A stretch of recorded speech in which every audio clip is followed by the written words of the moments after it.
façons différentes d'aborder la psychologie ont donné naissance à Kids et Family, un service de coaching et de guidance familiale.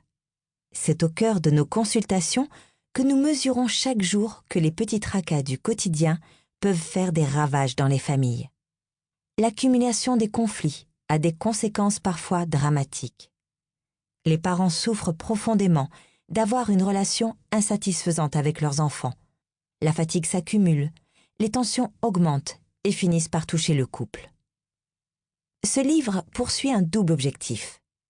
Non seulement il fourmille de trucs et astuces pour alléger votre quotidien, mais il aspire surtout à vous redonner confiance en vous et à vous faire comprendre que vous êtes déjà un bon parent.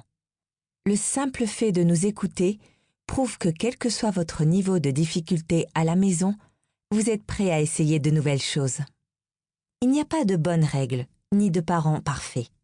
L'idéal serait de trouver un équilibre qui corresponde à votre quotidien et dans lequel vos enfants vous verront rire et prendre du plaisir.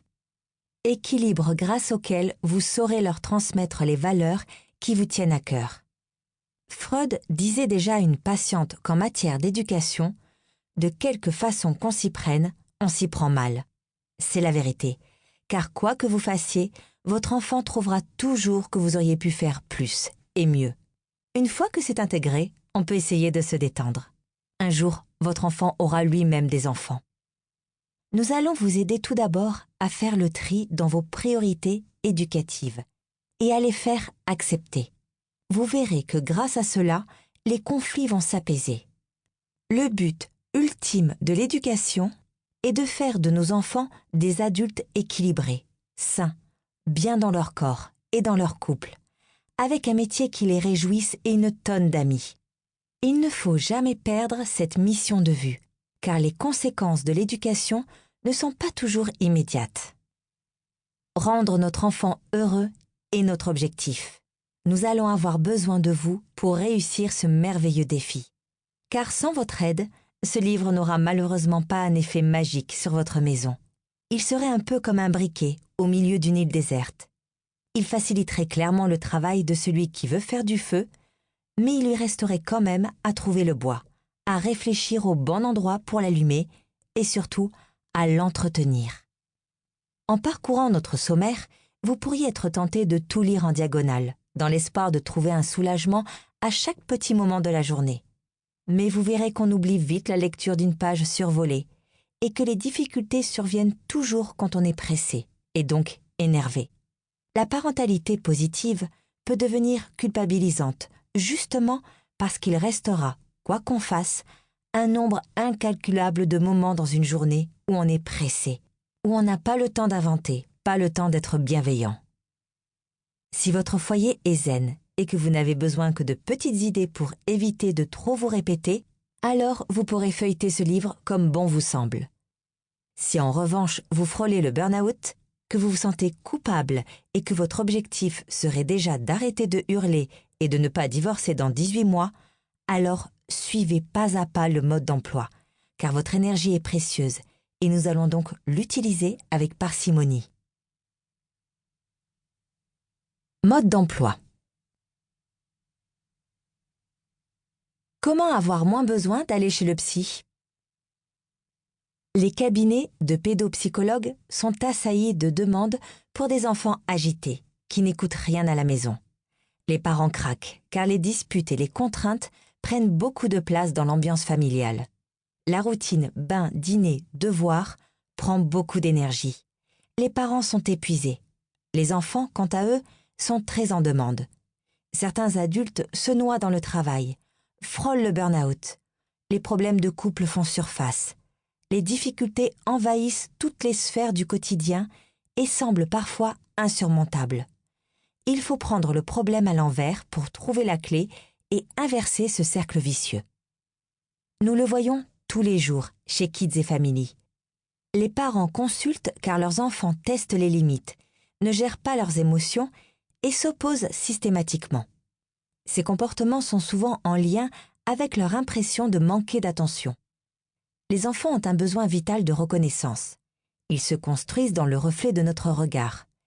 S'ils n'obtiennent pas assez d'attention positive, ils viennent chercher une autre forme d'attention. Les cris et même les punitions, s'il le faut. Plutôt mourir que de ne pas avoir de réaction de votre part. Même si votre réponse est virulente et semble désagréable pour eux, vos enfants préfèrent vous voir crier plutôt que de ne pas vous voir et ils feront tout pour que vous vous occupiez d'eux. Les parents voudraient qu'on apaise les crises en leur donnant les clés d'une autorité efficace. Les enfants, quant à eux, ont besoin de jeux et de compliments. Certaines de nos réactions poussent nos enfants dans la mauvaise direction. Comment avoir le juste équilibre dans nos comportements pour retrouver de l'harmonie dans nos relations familiales et de l'efficacité dans l'éducation que nous donnons à nos enfants? Retrouvez le schéma de la maison dans le PDF disponible dans votre bibliothèque Audible. Cette maison pourrait représenter une éducation équilibrée. Pour entrer chez l'enfant, il faudra souvent passer par la porte du jeu. Pour que les murs soient solides et épais, il faudra beaucoup de compliments, d'amour et d'attention positive. Les fenêtres représentent les règles et les habitudes que nous donnons à l'enfant. Il faut qu'elles soient larges et simples à utiliser pour tout le monde. Le toit représente les limites et les interdits nécessaires à leur sécurité. Enfin, la petite cheminée laisse échapper les émotions que l'enfant aura besoin nécessairement d'exprimer pendant ses apprentissages. Il conviendra de les accueillir jusqu'à ce qu'il soit en âge de les maîtriser. Une bonne éducation ne peut donc pas seulement s'intéresser à l'autorité et à la colère de notre enfant.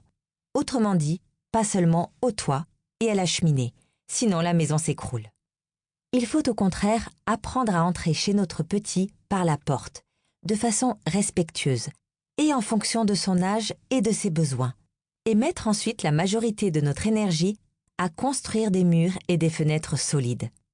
En jouant un peu et en développant vos marques d'attention positive, vous n'aurez plus qu'à définir les règles du jeu de votre famille. Le fait de marquer votre autorité sera beaucoup moins nécessaire et la colère de votre enfant va s'apaiser comme par magie. La porte de l'enfant, le jeu. Jouer, d'une certaine façon, avec son enfant permet de développer le meilleur chez lui. Cela le sociabilise, lui donne confiance en lui apprend les règles et les limites, développe son autonomie, augmente ses compétences sociales, apprend la coopération et la solidarité.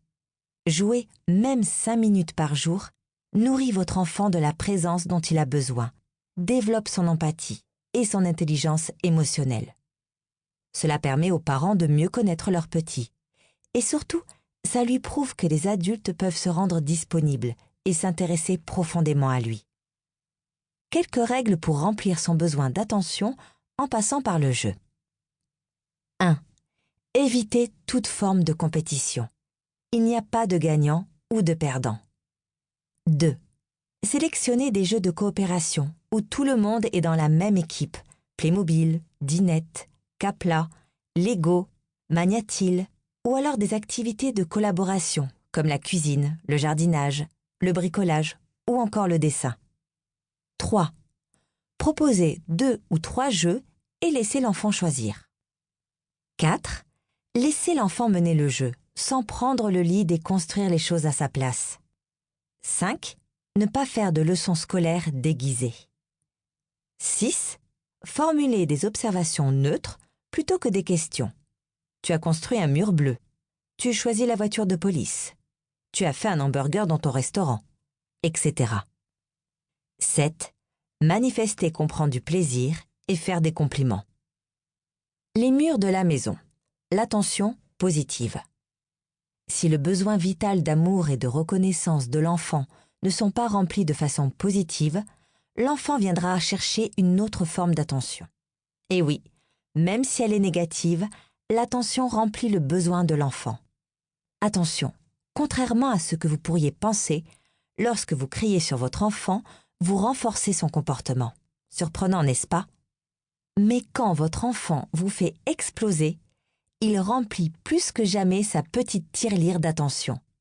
C'est une sorte de jackpot. Plus vous sortez de vos gonds, plus il ramasse les pièces. Ils prennent notre réaction excessive comme une marque d'intérêt. Ils sont donc tentés de reproduire le comportement Qui vous a mis dans cet état? Pour continuer à écouter ce livre audio gratuitement, cliquez sur le lien dans la description et vous pourrez l'écouter en entier sans frais grâce à l'essai de 30 jours d'Audible.